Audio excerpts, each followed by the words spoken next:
সম্মানিত দর্শক এবং শ্রোতাবৃন্দ, আমি ডক্টর আবুল কাশেম মোহাম্মদ মাহবুবুল্লাহ যশোরী বাংলাদেশি সেবা পার্টির পক্ষ থেকে আপনাদের সকলকে জানাই আসসালামু আলাইকুম ওয়া রাহমাতুল্লাহ।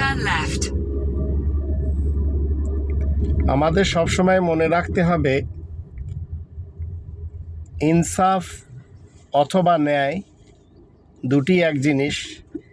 ন্যায় বিচার এবং জনগণের ন্যায্য পাওনা যে দেশে দেওয়া হয় না, যে দেশে ঘুষ বাণিজ্য চলে, সেখানে অন্তত সুখ শান্তি থাকে না।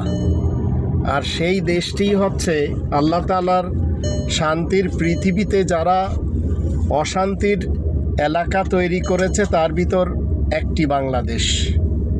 এখানে এ যাবৎ যারা এসেছে সবাই লুটে পুটে খেয়েছে এবং ভিন দেশে নিয়ে তারা জমা এবং পুঁজিভূত করেছে।